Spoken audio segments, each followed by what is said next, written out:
How come Arab Muslims were able to Arabicize the Egyptians but not the Persians? Math, etc., says, how did generation of after generation of Turks get Iranicized, Persianized? Because Ayatollah Khamenei was the first Persian to rule Iran in almost a millennium.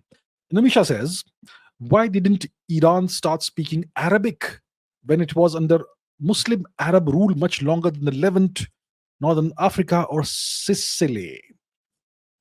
Right, interesting questions. First of all, one correction. Ayatollah Khamenei was not the first Persian to rule Iran in almost a millennium. He was the third. Who were the first two? It was Muhammad Reza Pahlavi and his father. So Muhammad Reza Pahlavi's father was what? I forget his name. You can look it up. Reza Shah. I think his name was Reza Shah. He started ruling Persia around 1925. And after him, his son Muhammad Reza Pahlavi, he ruled Persia until 1979, which is when the Islamic Revolution happens in Persia, and Mr. Khomeini takes over. So Mr. Khomeini was a third Persian after those two Shahs to rule Persia in almost a millennium. What happened to Persia for a millennium? You see, around the 11th century, you had the Seljuk Empire that took over Persia. Okay, there were Turks who had converted to Islam. They originally were Tengriists or polytheists, obviously, and they conquered Persia, and they established a huge empire. The empire was culturally Persian. So the Seljuks conquered Persia in the 11th century, and from that time onwards, Persia was ruled by Turks, and that's how all the transformations happened in Persian society. Lots of foreigners were settled in Persia. Today, only about half of Persia's population is Persian, and even those Persians are mixed with those foreigners who are settled in Persia. Which is why I say that the Persian population of today is very different from the Persian population of 500 AD, which was like us, genetically, ethnically, culturally, and so on. Now the question is, the Arabs were able to Arabicize the Egyptians, but not the Persians. Why? Why didn't Iran start speaking Arabic? What happened? And how did Turks become Persianized is the question. See, the Arabs were able to Arabize the Egyptians because, well, I would say for multiple reasons. First of all, the Egyptian language is very closely related to the Arabic language. They probably come under the Semitic language family or something similar. Let's quickly fact check what I just said, shall we? Let's remove this. Okay. Egyptian language. What language family does it belong to? Language family. Afro-Asiatic. And subdivisions are Berber, Chadic, Egyptian, Osmantic, Semitic. Okay. So it's a sister language of the Semitic language family. And in the Semitic language family, you have the Arabic language. Okay. I don't have to prove that. Or do I? Let's quickly take a look at that. Okay. Where do I search? Okay. Arabic language. Yeah, Arabic is a central Semitic language. Okay, there we have the proof. Okay. So where's the question? Here we are. So the Egyptian language was quite similar to the Arabic language. That's one reason why Arabic was very rapidly, successfully imposed on the people of Egypt. And secondly, the conversion to Islam also happened very rapidly.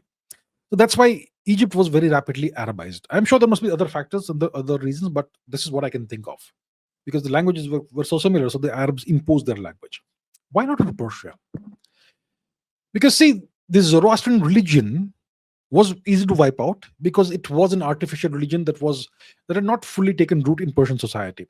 In a deep way, the way Hinduism had taken root in Indian society for thousands, maybe tens of thousands of years.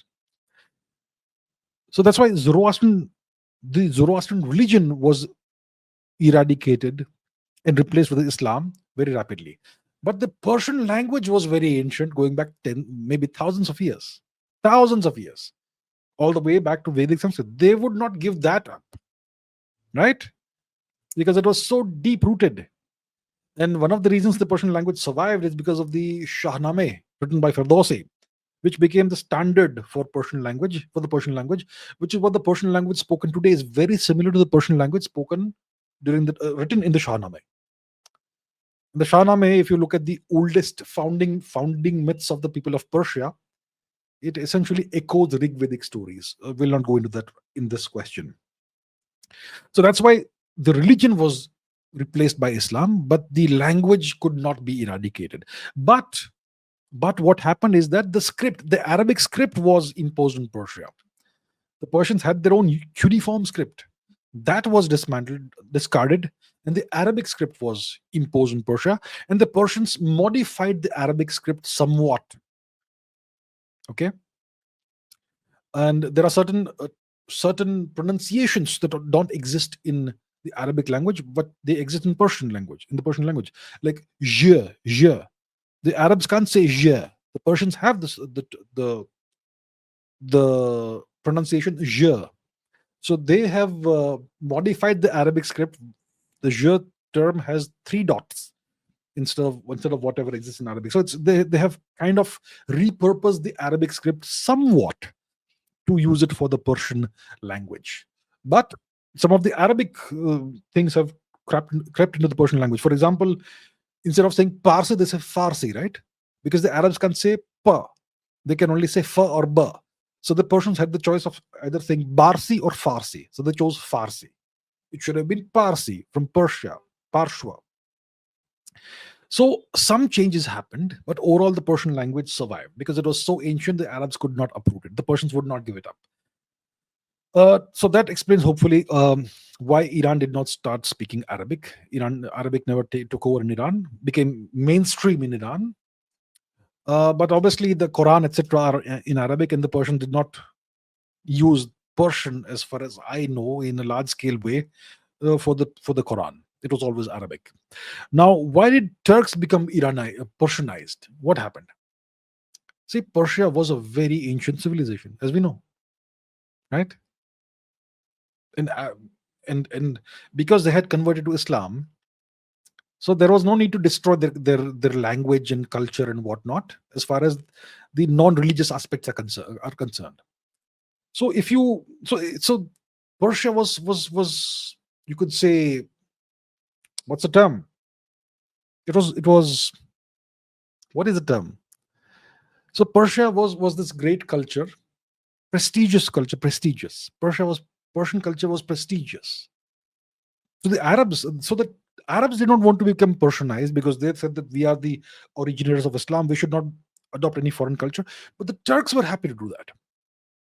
The Turks, wherever they went, they adopted the local cultures. In India, they became the Turk Shahis. They adopted Hinduism and Buddhism in India. And when they conquered Persia, they became Persianized because they wanted to absorb the more prestigious culture. Turks married Iranian women, lots of them, and that's why if you see the paintings of Turkey of Persian rulers from like Nadir Shah or whoever, you will see them having slanted eyes like the Turkic peoples of Central Asia.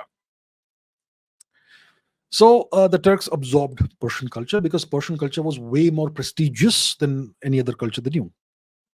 That's how it went.